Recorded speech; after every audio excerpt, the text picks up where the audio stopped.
nossa segunda aula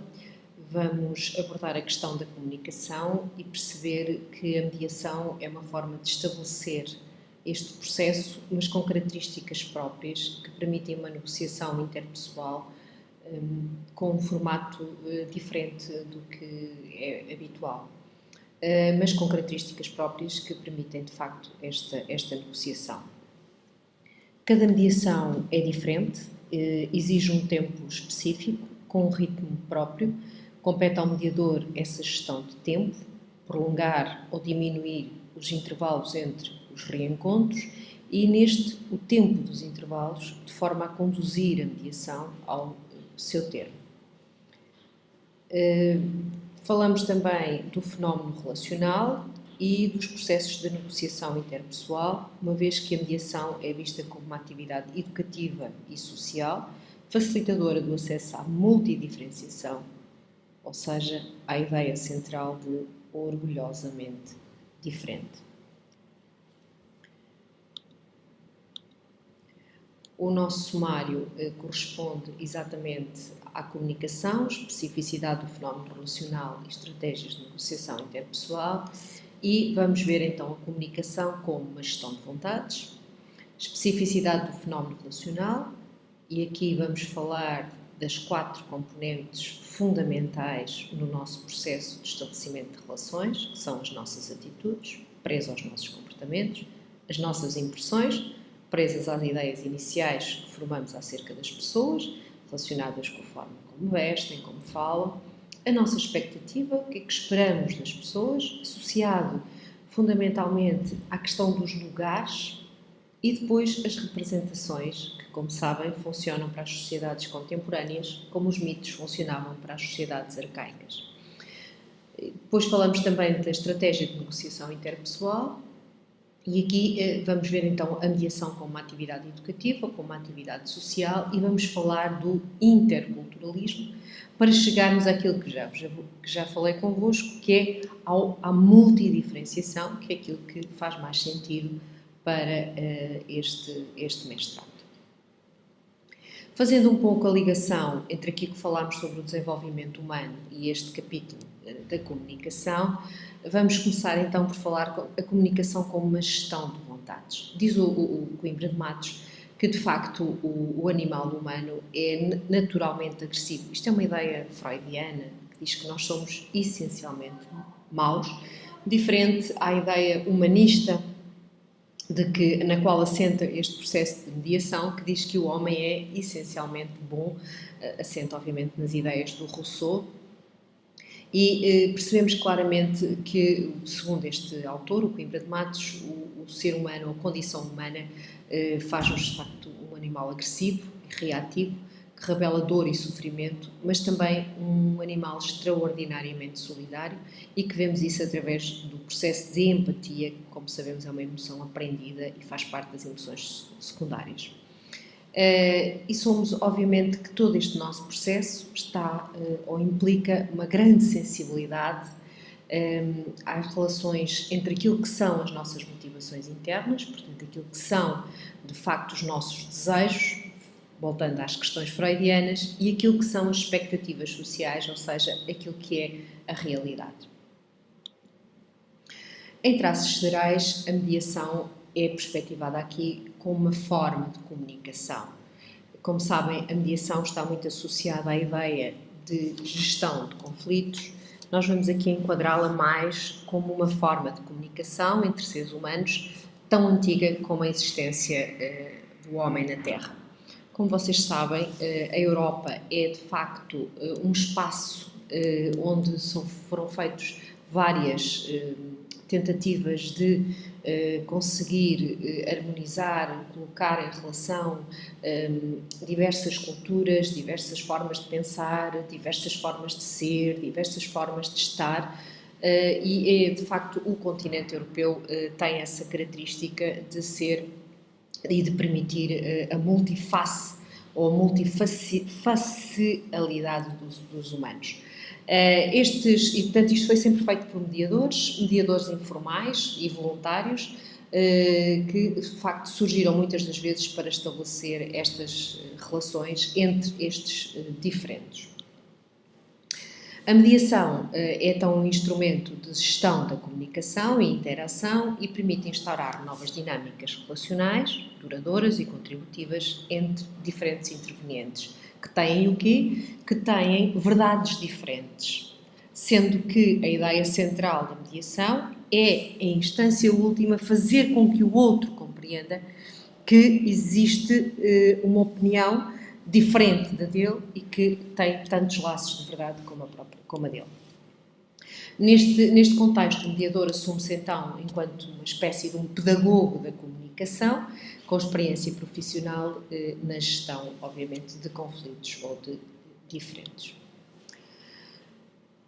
Hoje a mediação, como eu já vos disse um pouquinho mais atrás, não é mais uma gestão de conflitos, mas sim uma gestão de processos de comunicação, da educação, da segurança, desviando-se de facto do seu ethos inicial, ou seja, do seu objetivo primário, de técnica específica na resolução de conflitos, predominantemente racional, para um novo modo de regulação social, onde predomina, obviamente, a lógica da comunicação. Neste contexto, o papel do mediador consiste em mobilizar todos os processos para favorecer a comunicação entre as partes e, de facto, a sua capacidade de se compreender. Pensamos que este é o grande desafio das sociedades atuais face ao processo da mediação. Então, percebemos que a mediação proporciona, através da intervenção de um especialista da comunicação, e, portanto, aqui estamos um pouco a adulterar a ideia central que existe sobre a ideia do mediador, mas, de facto, é esta perspectiva que vos vou apresentar. E então percebemos claramente que, enquanto especialista da comunicação, ela permite uma intervenção mais célere, menos onerosa e mais coparticipativa, facilitadora de um processo de diálogo na regulação das situações de conflito e na manutenção ou reconstrução daquilo que é a qualidade relacional. Percebemos claramente que existem, de facto, conflitos e estes conflitos, como eu vos disse, estão relacionados muitas das vezes com questões que têm a ver com os especificadores dos fenómenos relacionais e que estão intimamente ligadas às nossas atitudes, impressões, expectativas e representações. Nós não vamos perder muito tempo com estas questões, um bocadinho pouco mais com as atitudes, mas as impressões é só vocês perceberem que no contacto com os outros estes fatores têm de facto uma importância e assumem uma importância muito grande. Começo pelas impressões. Nós olhamos para uma pessoa, a sua forma de vestir, de andar, de estar, a sua própria figura, se é bonita, se não é, se o seu corpo, e fazemos uma impressão a partir dela que nos dá uma espécie de um quadro interpretativo sobre essa pessoa que muitas das vezes não é mais do que um conjunto de equívocos e de mal-entendidos. Para formarmos as nossas impressões, nós não precisamos de muita informação. Geralmente temos pouca informação ou perdemos pouco tempo com essa questão e, mais ainda, muitas das vezes formamos impressões de pessoas com quem nunca estivemos em contacto, portanto, por interposta pessoa. Outra das questões, outro dos processos básicos nas nossas interações sociais são as expectativas, ou seja, tem a ver com uma atitude psicoafetiva, ou seja, está relacionado com uma determinada compreensão cognitiva e, ao mesmo tempo, associada a questões de ordem afetiva, de qualquer coisa que eu espero que aconteça, quer seja numa pessoa, quer seja num contexto social ou porque essa pessoa se enquadra num determinado contexto. E depois temos as representações, que são uma ideia mais ou menos partilhada acerca de um determinado assunto e que, como eu vos disse logo no início desta aula, funcionam um bocadinho como os mitos, ou seja, nós acreditamos em qualquer coisa que muitas das vezes é socialmente construído e nem sequer é baseado naquilo que é a própria verdade. Retomando a questão das atitudes, que me parece que as atitudes, como vocês devem compreender, estão mais relacionadas com os nossos comportamentos e, portanto, são mais visíveis e moldam mais as nossas relações. E, portanto, de uma forma muito rápida, e como dizia o Alport,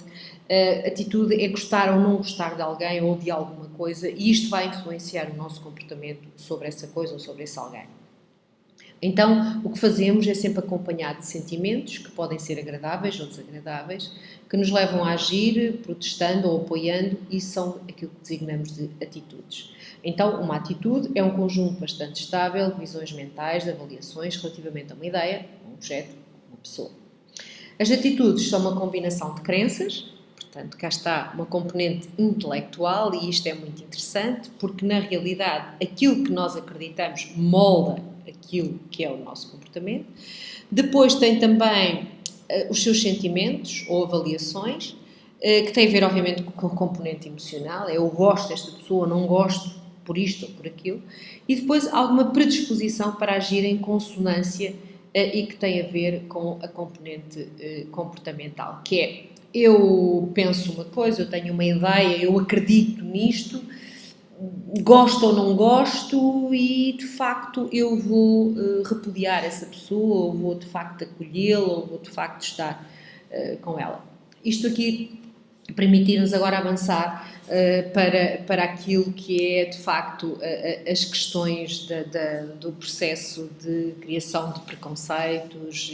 e do qual faz parte, obviamente, a discriminação, mas deixo isso tudo em aberto para vocês, se quiserem, poderem de alguma forma explorar. Então, voltando à questão da mediação, parte-se do princípio que as partes em conflito dispõem sempre da chave para a resolução, e sempre tendo a consciência disto, de que as pessoas que estão a ser mediadas e o próprio mediador, ou os grupos que estão a ser mediados, têm um conjunto de componentes que têm a ver com o seu processo relacional e que vão entrar em funcionamento sempre, independentemente daquilo que é o assunto objetivo que os traz ali. Assim, através da intervenção do mediador, as partes são incentivadas a cooperar de modo a encontrar uma solução que satisfaça os seus interesses, ou seja, procurando alcançar um acordo em que, de facto, ambos ganhem. Ou seja, a mediação caracteriza-se por esta ideia de um respeito total pelo outro, focalizada no diálogo e, de facto, na valorização daquilo que é o processo de cidadania e uma importância atribuída ao sujeito e ao desenvolvimento das suas competências para um processo de mudança que ultrapassa o binómio ganhar-perder e avança para um novo binómio que é, de facto, ganhar-ganhar. Esta é a ideia central, de facto, da mediação, que ambas as partes ganhem. E isto é feito muito assente neste processo de comunicação, neste processo de diálogo que implica estas duas partes,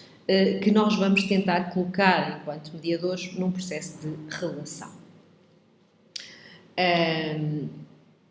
Deixo-vos aqui depois duas imagens e vamos avançar também para esta questão fundamental hoje nas estratégias de negociação interpessoal e mediação, que é passarmos de uma mediação bilateral para uma mediação multipartes. Isto é, de facto, aquilo que nos interessa hoje. Nós não queremos ter duas posições, nós queremos ter múltiplas posições e queremos ser capazes de mediar essas múltiplas posições de forma mesmo a colocá-las em grupos, como se elas depois em grupo defendessem uma certa ideia. Então percebemos que nesta lógica vamos ver a mediação como uma atividade educativa. Eu vou ter que fazer aqui um intervalo nesta aula e vamos depois deixar a partir daqui para a segunda parte desta mesma aula, que é de facto vermos a mediação como uma atividade educativa e como uma atividade social. Até já!